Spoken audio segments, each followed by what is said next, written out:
अस्सलाम वालेकुम।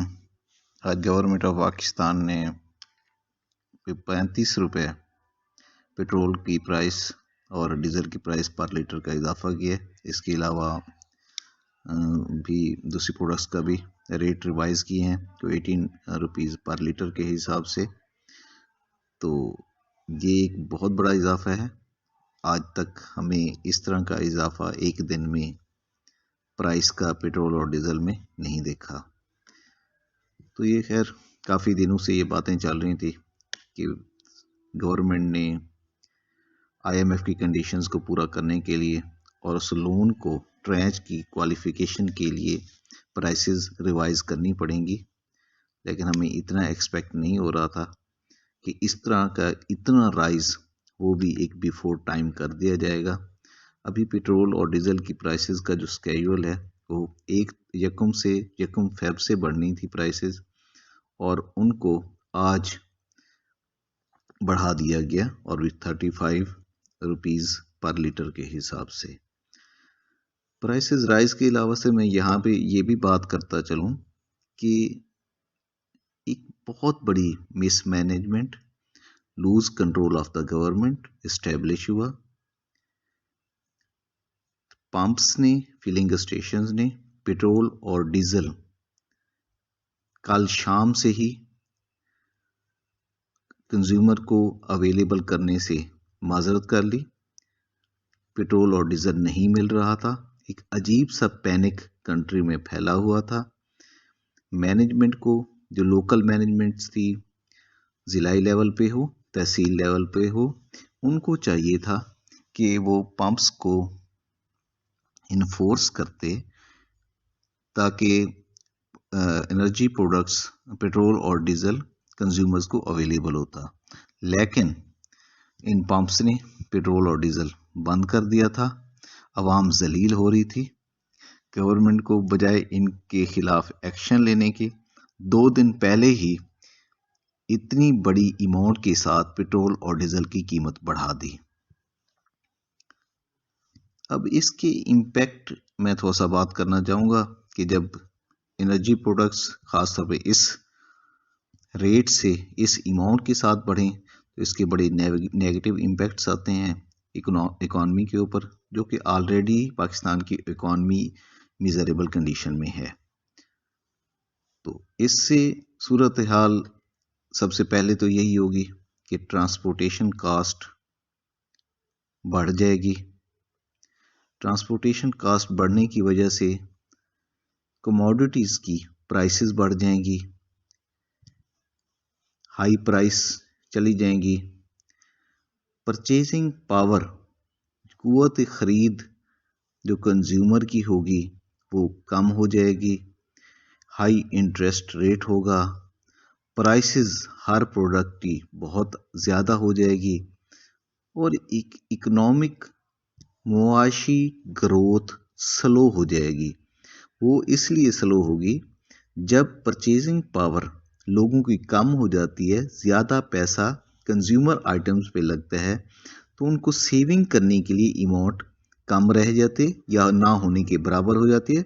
इस वक्त पाकिस्तान की कंडीशन ये है कि परचेजिंग पावर कंज्यूमर्स की बहुत कम हो गई है, जिससे सेविंग नहीं हो पा रही। सेविंग नहीं होती तो इन्वेस्टमेंट नहीं होती और एक इकोनॉमिक विशियस सर्कल सा क्रिएट होता है, जिससे एक अनएम्प्लॉयमेंट क्रिएट होती है और प्रोडक्टिव एक्टिविटीज़ कम हो जाती हैं।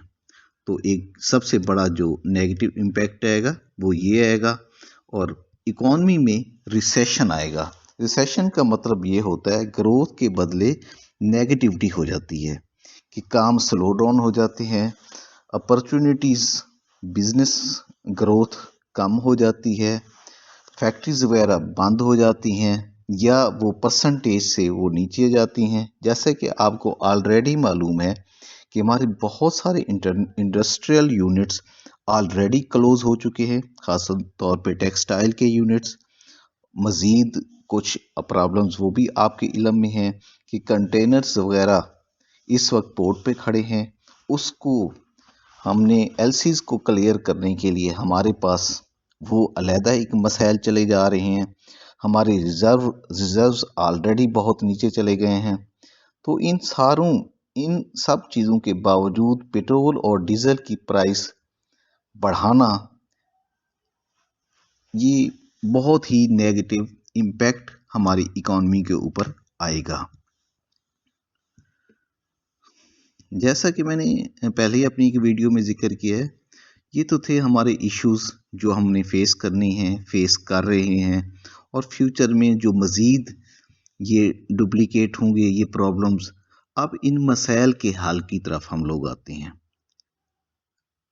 मसाइल के हल की तरफ आने का मकसद ये है कि इश्यूज तो हर कोई डिस्कस करता है, ताकि मसाइल का हल का मतलब है सजेशन देना, अच्छी सजेशन, अच्छी आरा देना कि इस सूरत हाल में, इस मॉडल में, जब इस तरह का पाकिस्तान इस हालात में फंसा हुआ हो, तो हमें क्या स्टेप्स लेनी चाहिए ताकि हमारी इकॉनमी ग्रो करे और हम दोबारा ट्रैक पे आए ग्रोथ की।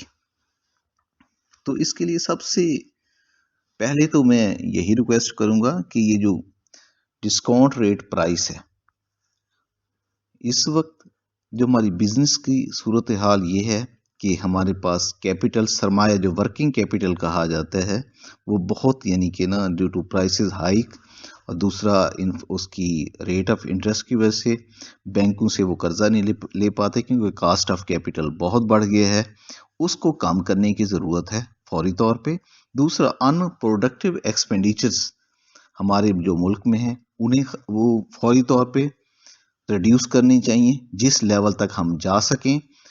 और तीसरी, जो इस वक्त जो अहम सबसे पैरामाउंट चीज़ है, वो ये है कि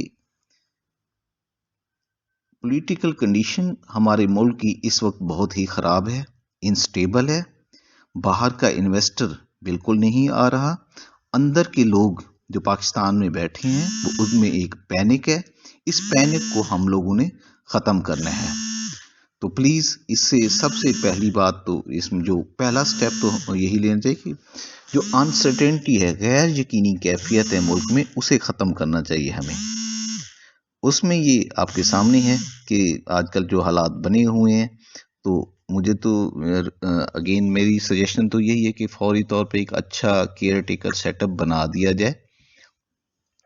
उसमें अच्छे लोग, इम्पार्शल किस्म के लोग, पढ़े लिखे लोग, प्रोफेशनल्स लोगों को टीम बनाई जाए, उनको मौका दिया जाए, वो आके बैठें, देखें, और पाकिस्तान के मफाद में जो हार्ड डिसीजंस वो करने चाहें वो करें।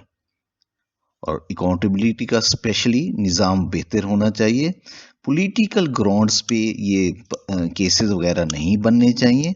और अगर किसी ने कुछ गलत किया है तो उसकी एक फेयर ट्रायल होना चाहिए, ताकि इस मसाइल के इन इश्यूज से निकला जाए और आवाम को में एक इत्मीनान की फिजा पैदा की जाए कि ऊपर के लोग, जितने लोग बैठे हैं, जो मैनेजमेंट में हैं, गवर्नमेंट में हैं, वो अच्छे लोग हैं और मुल्क की खातिर अच्छे फैसले करने जा रहे हैं। तो ये फौरी ज़रूरत एक तो ये है। उसके बाद एक वक्फा दे के, चाहे वो उसके बाद इलेक्शन करवा दें, फेयर इलेक्शन करवा दें, जिसको भी मौका मिले आए और वो हुकूमत करे। और ख़ासतौर पे इंस्टीट्यूशंस को मजबूत किया जाए, इदारों को मजबूत किया जाए। वो इतने मजबूत होने चाहिए कि वो किसी, यानी कि पॉलिटिकल खासतौर पे प्रेशर में नहीं आना चाहिए उन लोगों को, इदारे के लोगों के। ठीक है जी। तो ये मेरी एक था कि मैं आज की खासतौर पे जो राइज हुई है 35 रुपीज़, जो एक बड़ा हाइक आया है और बड़ा पैनिक है मार्केट में, हर घर में, हर बंदे में यही डिस्कस हो रहा है, क्योंकि इससे हर बंदा मुतासिर हो रहा है, मुतासिर होगा। और अभी इससे और ज़्यादा फिक्रमंद बात तो ये भी है, वो कहते हैं कि ये पहली किस्त है राइज करने की। अभी इसी में फ्यूल प्राइसेस में और अदर प्रोडक्ट्स में और इंक्रीज आएगा। थैंक